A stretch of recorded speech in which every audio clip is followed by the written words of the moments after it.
Hello, everyone. I am Andy Anderson. My partner Ike Allen and I are the co-owners of Avaya University. Welcome and thank you so much for joining us. In this event, we are talking with incredible fellow experts. We're talking with doctors, therapists, psychologists, best-selling authors, and more.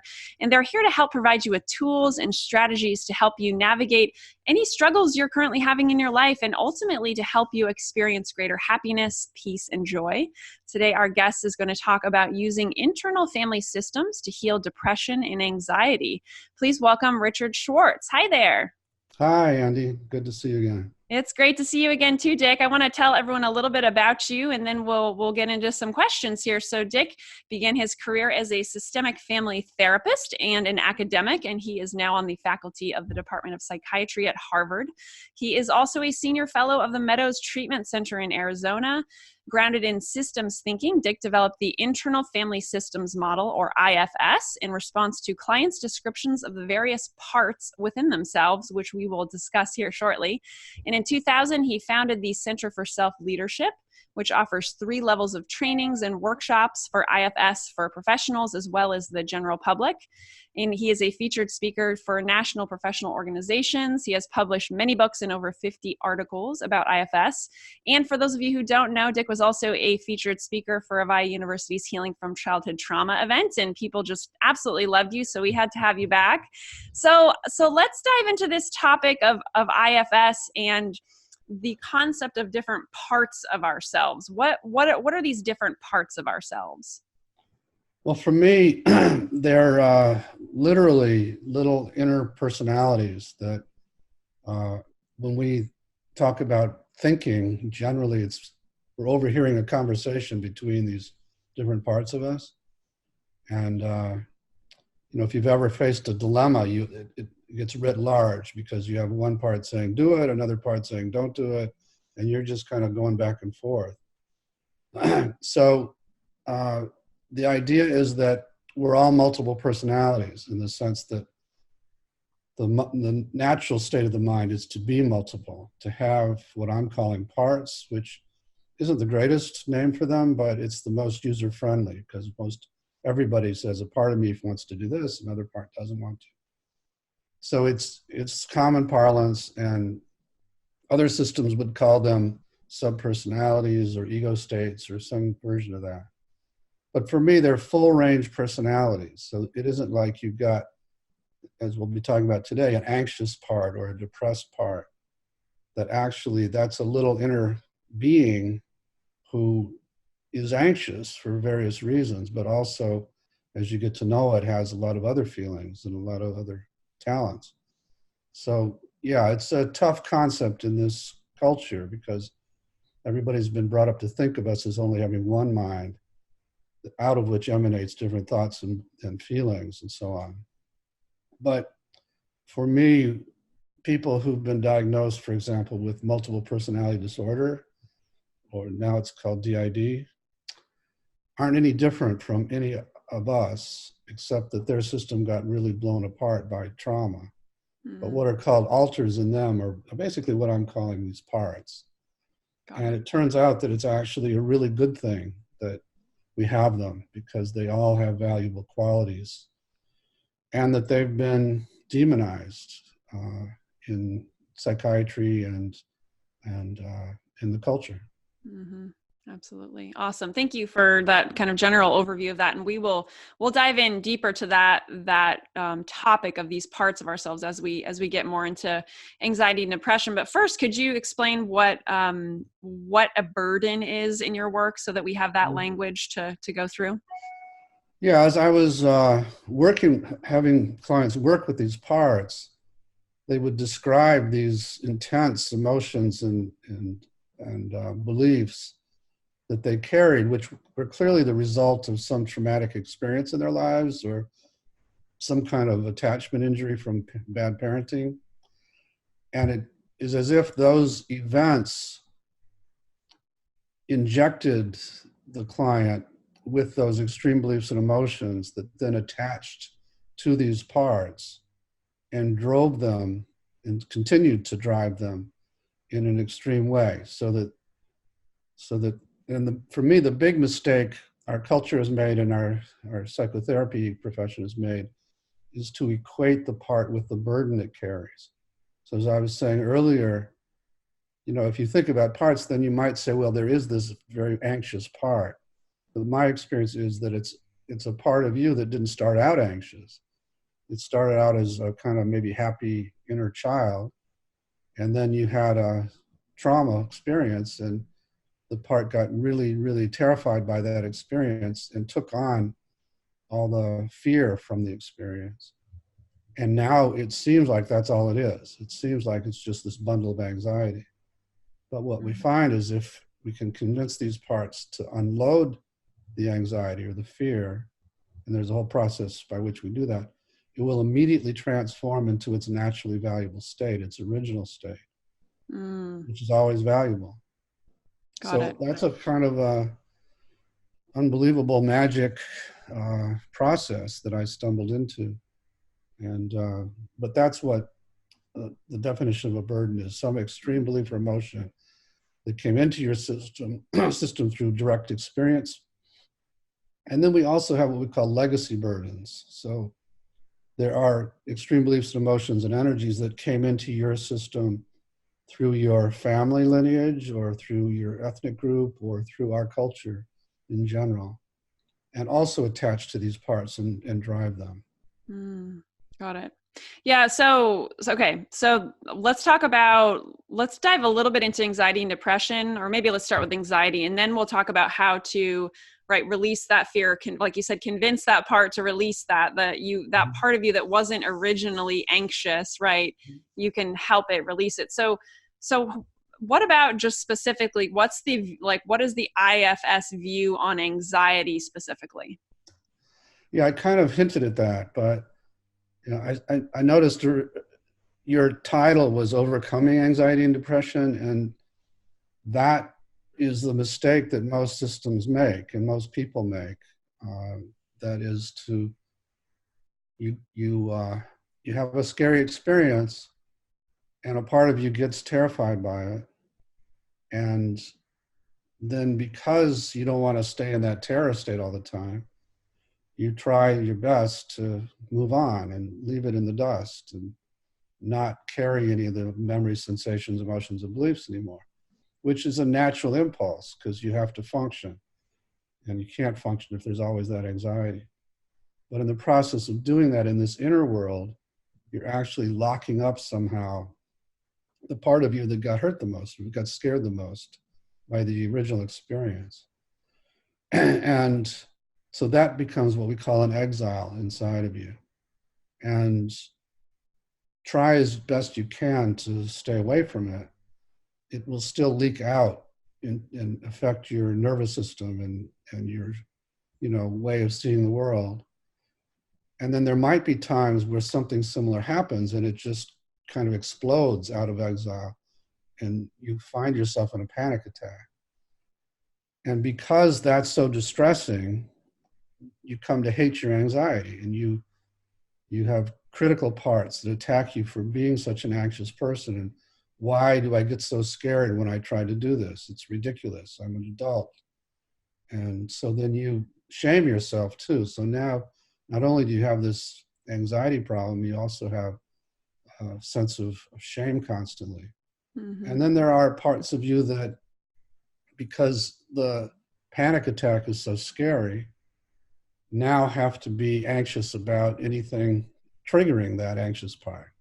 So that's a whole nother level of anxiety. And so people get all tied up in these inner knots simply because they got scared at one point in their lives, often as a child, and they locked away the part that got scared. And so instead, we negotiate with all these parts that have been trying to keep it locked up for permission to go to the anxiety. And there's often a lot of fear, like I'm going to have a panic attack if I do that. It'll take over, it'll overwhelm me. But we have a way to negotiate that with the anxious part, so it doesn't do that. And then as people get to know it, they see it's just a little kid in there who's terrified. And their heart's open to it, they have compassion, they can go to it, hold it, help it feel less alone, and see what happened in their past that made it so scared. Mm-hmm. And once that's happened, then the part starts to calm down a great deal. And then it's possible to take it out of where it's frozen in time, in the trauma itself, and take it to a safe place, often in the present, but not necessarily. At which point it's willing to unload these burdens of anxiety and terror. And once that happens, it transforms into being a happy little inner child. And you can bring in the critics and all the other parts to see that this is different, and they don't have to keep staying anxious themselves or keep attacking themselves. So it's just a really, really different way of understanding and also relating to all kinds of symptoms, but anxiety in particular. Mm-hmm. So the process you just described, this like unburdening process, is this something that people do? Can they do it on their own? Do they have to be guided with a therapist or something? Or how do you suggest they go through that? Yeah, some people can do it on their own. And my goal, and we're making inroads in this, is to, for example, bring it to education so that from an early age, kids learn, when I feel bullied by somebody, to not just lock away the part of me that got so scared by that or shamed, but instead to go to that part and love it and unburden in the moment. So ideally, there would come a time in our culture where people would just know how to do that. And when that happens, then trauma isn't traumatizing. What's traumatizing in trauma is the effect it has on your inner system by creating these exiles and then forcing other parts to be in these protective roles. Mm. If that didn't happen, there wouldn't be a big lasting effect of most traumas. So yes, some people can unburden on their own. Many people, it's too scary to do it by yourself. And it really helps to have at least another comforting person, if not a therapist, Mm-hmm. to reassure these protective parts that it's safe to go back to the anxiety and really get a felt sense of what happened when the part got hurt originally or scared. Mm-hmm. So this is just coming to me in the moment, like, so let's say someone's going about their daily life and sometimes they're anxious and sometimes they're not, right? They have different parts are in the driver's seat, so to speak, at any given point in life. So is that because, like, if you're not feeling anxious on a certain day, is your anxious part dormant, or is it like what's going on so that it's not like not everything is showing up at once, like all of our parts? Yeah, it's related to what you said, that there are other parts of the driver's seat and they aren't anxious and they can, what I call, blend very effectively with yourself.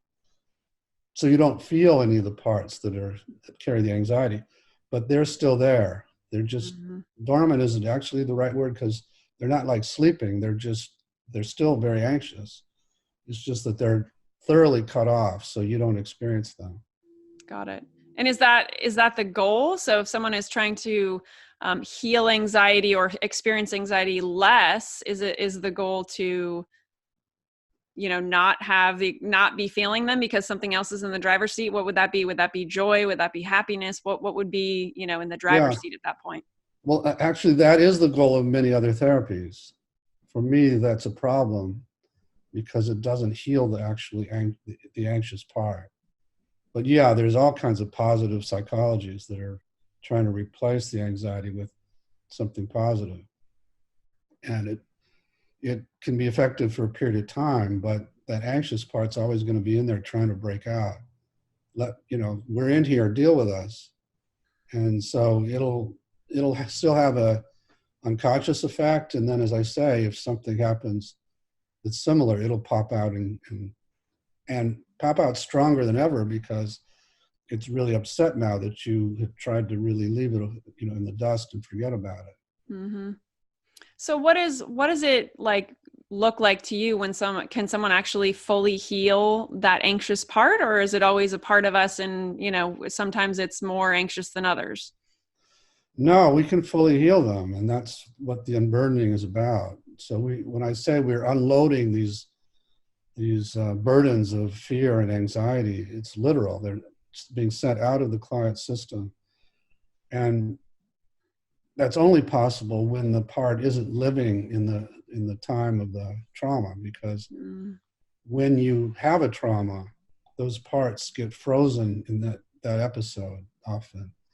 And so they can't not feel anxious while they're still living in the trauma. Got it. But this retrieval process of going in and getting them out frees them up now to trust that it's safe in the present, given that the present is safe. And, this is a dangerous world we all live in, but you don't have to live in that trauma constantly. So, there's some level of anxiety that's healthy, that we need just to be alert. Right.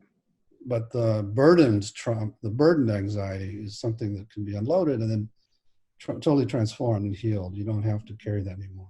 Got it. Awesome. Thank you for clarifying. I'm still, learning about your IFS is the last conversation in this one. So it's very interesting to hear more about it. So what about depression as it relates to IFS? How do you help people through that with depression? It's a very similar story. So you get a very young part that gets very sad, maybe loses a brother or something, or a father, and or feels very neglected and sad by bad parenting, and so because often in a family that emotion isn't acceptable, and being needy in a lot of families, you get the message of, no, you have to be strong all the time, or your needs are not welcome. So then you wind up exiling that sad part of you. And it's similar to the anxiety part. It becomes this really, really raw, hurting inner child. But you try your best to keep away from it, and cut it off. And to do that, then sometimes you'll have these protective parts that'll take on the energy of your parent who said you shouldn't have any needs, and becomes very, very critical of you when you start to feel that sad part. You following this? Mm-hmm. Yeah. And then you'll often also have another part that tries to make you not feel much of anything, and can try also to make you not care about anything. So you don't do anything that might trigger the original sad part. So it's often a 3-part phenomena like that. You've got the exile who's got the raw sadness. Then you've got what I call a manager part, who's trying to manage it by not doing anything, not taking any risks, not caring about anybody, not caring about anything, and tries to keep you in your house all day or whatever it tries to do, but makes you feel very flat and depressed in that sense.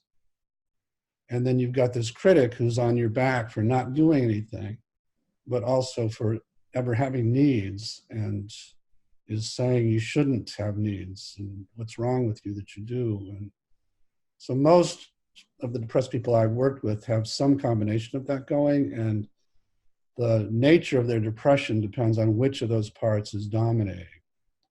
So if it's a very acute kind of depressed state of intense, raw pain, then that would be the exile popping out and taking over. If it's the very flat kind of depression, then that would be that manager.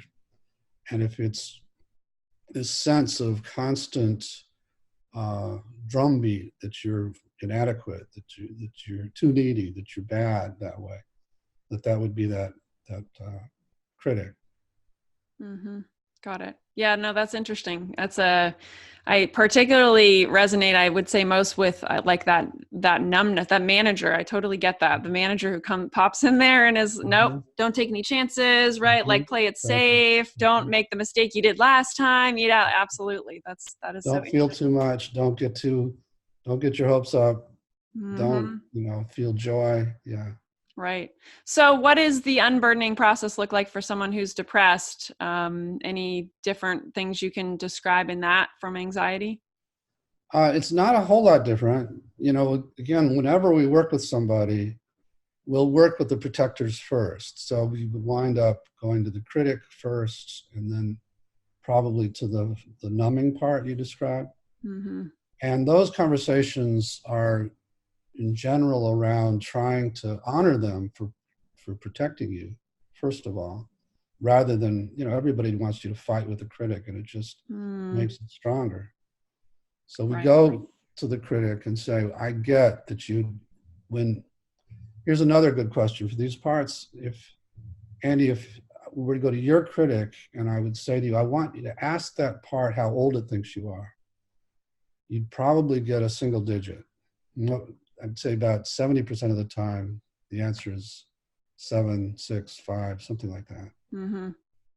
And we can then say, okay, when she was that age, you really did need to do this to keep her from having needs, because if she had needs, then she'd get clobbered. So we get that you saved her life, basically. And you had to take on the parent's energy, and you had to run her down that way. But she's not that young anymore.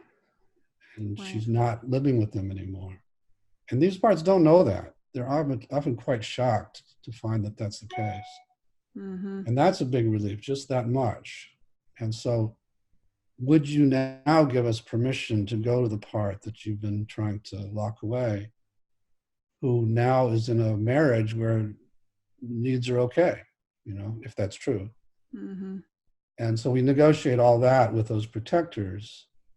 And then we don't go to the exiles without permission, but when we get permission, we would go to that raw, hurting little girl, in your case, and then do a similar process with the anxious part of getting to know it, having it show you what happened exactly and let you feel what happened when it got hurt in the past.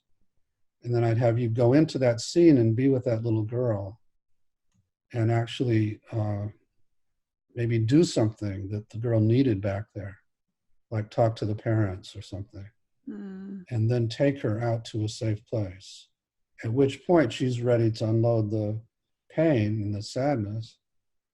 And then we bring in the flat part to see it doesn't have to protect like this anymore, and find a new role for it, as well as the critic, who now can be freed up to do something else too. Got it. So you're like reassigning roles, right? Like taking. Yeah, although it's not assigning in the sense that they sort of know what they want to do. If they had the chance, if they were liberated. So I'll just say, okay, now you don't have to protect her. What would you like to do? And they usually come up with an answer, although with some of them, they just want a break. They just want to go lay on the beach for a while and have a drink with an umbrella in it. Right. Oh, I love that. I love it. I really love your work because it kind of makes it, to me, like fun to just explore all the different parts. And obviously, right, the whole idea that at least I'm gathering is there's no shame in any part. Every part is part of who we are. We all have these beautiful, right, dynamic parts that make us who we are. And I just love that. So speaking of shame, since that just popped into my mind right there, you talked a little bit about it as it related to anxiety, but anything more you could say about like shame and its role in our parts and how that, affects people with maybe anxiety and depression? Yeah. Shame is also a kind of three-part phenomena. There's the exile who feels like you're worthless and got that message from somebody in your life as a child, and then you lock it up. And then there's the critic who tells you you're worthless, and in doing that is trying to contain the exile and keep you from shaming yourself. And then to deal with all of that and the tension that comes from feeling that all the time, there's usually a part we call a firefighter who's taking you to some activity to try and make you feel better, to get you higher than the shame, or to distract you away from it. But the activity of that firefighter, whether it's some kind of addiction or something like that, brings the critic back who's calling you, if it's food, a pig on top of the other names or whatever it is. And that then goes to the heart of that exile who now feels worse, more shameful than ever, which makes the job of that firefighter that much more important. So most people are in that shame spiral all the time. And so then if you, on top of that, have a lot of anxiety or parts that exiles that are very, very hurt, then it just exacerbates the whole thing. So do you have any suggestions for people who are like in that moment, they're in that shame spiral that most of us, I would imagine watching right now, can relate to, like in the thick of it? Like, what do we do when we're in the thick of that? Yeah. So when you're in the thick of it, you just feel it. You feel like you're totally worthless. Now, if you can, which what I try to help people do, say to yourself, oh, here's that part that feels so worthless. It's just taken over. You can get a little bit of separation. And, it's called mindfulness. You're getting a little bit of a notice that it's a part of you rather than it's all of you. And just that level of separation. And then if you've gotten to know the part, then, oh, okay, here's this part that feels so worthless because of what happened with my father. And, oh yeah, I forgot, but I feel sorry for it. I don't have to have it take over. I can just show it that I care about it. And I'm sorry that happened to it. It's a totally different experience now than to feel just like you're thoroughly worthless. Does that make sense? Yeah, absolutely. Yeah. I was just taking a couple notes on that. Absolutely. Yeah. To be able to separate from it and yet have this compassion and love for that part of ourselves in the midst of it. Yeah. And the difference between IFS, for example, and straight mindfulness is it's one thing to separate from a depressed thought or a depressed emotion or a sadness and observe it from a mindful place, but you're still not seeing it as a suffering entity. You're seeing it as a kind of ephemeral thought or emotion. So you're not going to relate to it with compassion necessarily. You're just going to observe it. Right.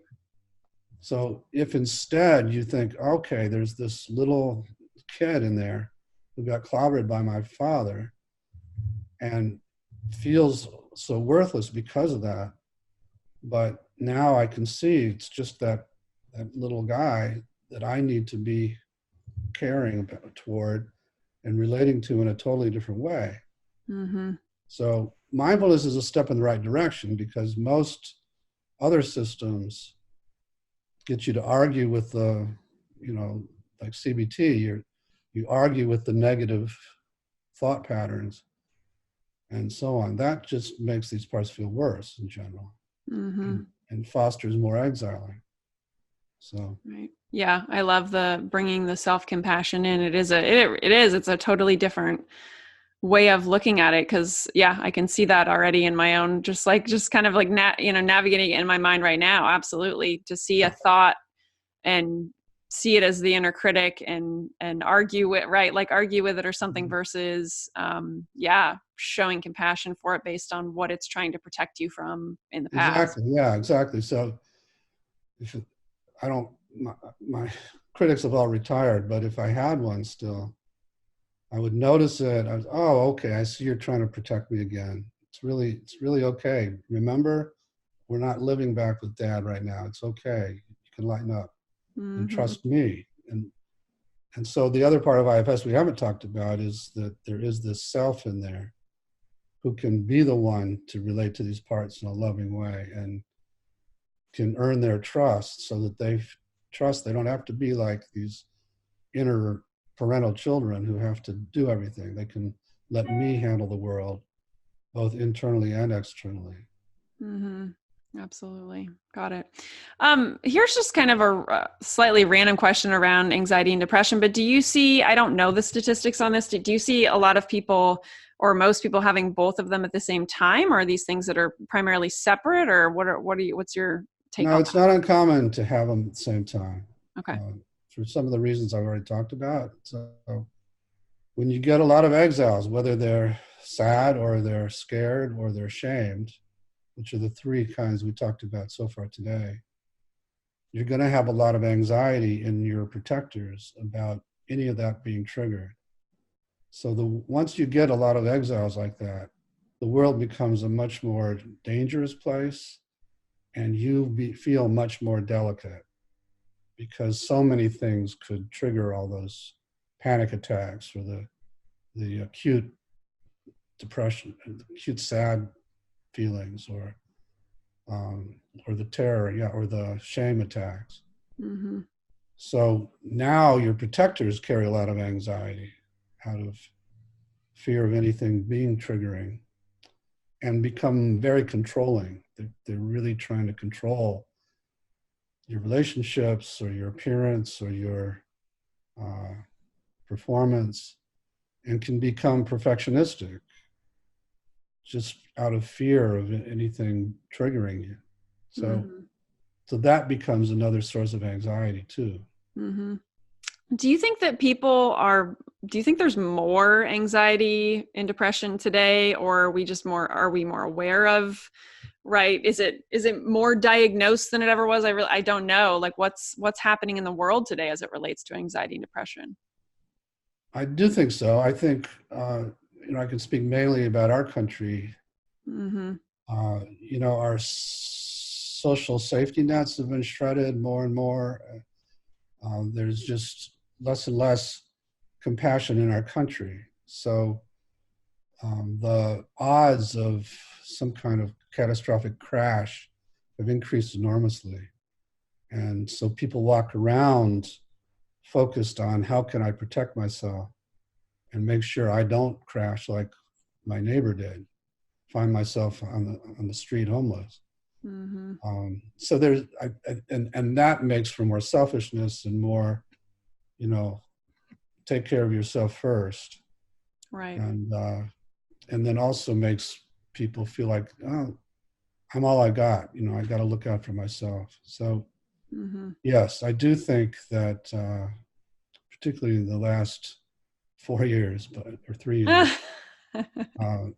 it's gotten a lot more, this country has gotten a lot more anxiety provoking. Yeah, that's my experience of it for sure. It's an interesting time now. Everyone probably always says it's an interesting time. Every time is interesting, but yeah, it is interesting to see where we're at and how we're all dealing with things. So it's, yeah, just curious about that. Are there any last insights before we talk? I know you have a free gift for everybody. Before that though, is there anything else you want to say around this topic of anxiety, depression, IFS, helping people, navigate this in their life? Just that this simple paradigm shift of thinking it not as quote unquote anxiety or depression, or not thinking of it as a disease or a brain problem, and instead beginning to relate in a totally different way, in a compassionate way to yourself, to these parts of you, changes everything. It's quite amazing. So I can't think of anything beyond that, but that's a big one. Awesome. Thank you. I appreciate that. So yes, Dick, there's a button below, and everybody watching right now, there's a button below this video, and it takes you over to a free gift that you have for everyone. Could you just mention what that is for people? I believe it's a kind of meditation that I lead around getting to know your inner critic in a different way. So it's apropos of what we've been talking about. Perfect. Awesome. Yes, that is what oftentimes in the interviews and classes we do, everyone watching, assistants and people help you get ready for an interview and send me stuff. And sometimes we don't necessarily know what that thing was. So yes, it's a meditation on, getting to know that inner critic. So if you're looking to dive deeper into that and get to know your inner critic and see it as that protector in your life and have compassion for it, then I highly recommend you check out that meditation. Thank you for doing this. I really appreciate it. I love your work, and it just is so great to connect with you. I really appreciate everything you do, Dick. Thank you, Andy. I always enjoy talking to you. Absolutely. And thank you everyone for showing up for yourself today for whatever you're struggling with now, whether it's anxiety, depression, or both, or you just have someone in your life that is. Please, please, please take a deeper look into Dick's work. He does amazing stuff in the world, and I highly recommend him. So thank you everyone for tuning in, and we'll see you on the next one. Take care. Hey everyone, I just wrapped up another great class with Richard Schwartz. He talked with us about using internal family systems to heal depression and anxiety. I love working with Dick. I love his work. I love IFS in this model. I think it is just so helpful for people. And again, we had Dick on our Healing from Childhood Trauma event, and he really just blew me away with this model that we have these different parts of ourselves, and to focus on not exiling these parts, right? Not pushing these parts away or shaming these parts of ourselves, but actually honoring them, honoring these parts of ourselves because they came to be because of some kind of coping mechanism, is the way I'm understanding it more and more, or they're protecting us in some way, which is why they have showed up in the roles that they have in our life. So I want to make a quick mention of, as it relates to depression, I remember talking with Dick about this, was, right, you talked about these three different parts of us as it relates to depression. So that critic or protector part of us, that could be what you think of as your inner critic, that, peanut gallery inside your head, that person protecting you, that part of you trying to keep you from, any kind of danger. And he just recommended that you honor that part instead of arguing with that part, seeing that part as negative or evil or whatever you might see it as. Just honor that part for protecting you over the years, right? For why it protected you in the first place, where you were at in your life when it started to protect you, and just honoring it and have compassion for it. The next part is being that manager, right? That manager who tries to get you to numb out and not feel things, not take chances, try to also protect you from getting hurt and feeling emotions that perhaps you weren't allowed to feel, or you weren't, your parents or people in your life didn't want you to feel or express. So that manager came in there and helped you manage that, and so that you feel really nothing, or you feel just that like flat sadness in your life. So also honor that manager and have compassion for that manager for being there for you in those times of your life when you needed it to survive, to cope, to make it through whatever challenges you faced as a child. And also that exile part of you, that part that holds that deep sadness, right, as it relates to depression. So these are these three parts that he talked about as it related to depression. And I also we talked obviously a lot about anxiety as well. And I also wanted to make a quick note of shame and how it relates to that, and how shame kind of, infiltrates into things like anxiety and depression, and how we can often find ourselves in a shame spiral. So can you relate to this? Have you had experiences of being in that spot where that part of you feels worthless, that part of you just keeps going down and down and down and more into the muck of feeling bad about yourself? So I think most of you right now can probably relate to that in some way, shape, or form, or maybe you can relate to it in the past, or perhaps you have people that you love that, you can relate this to. So his recommendation for when we get into that space or into that shame spiral of feeling bad about ourselves is to separate from it, but differentiating that between mindfulness, separating from it, but also having compassion for it, right? Show you that you care about that part. Show that part you have compassion for it, and see that that part doesn't have to take over, but just recognize it as this suffering entity, this suffering part of you, and have compassion for it. So I thought that was really very profound and super helpful in my personal experience, and I hope that you found it helpful as well. Thank you so much again for tuning in, and we'll see you on the next one. Take care, everybody.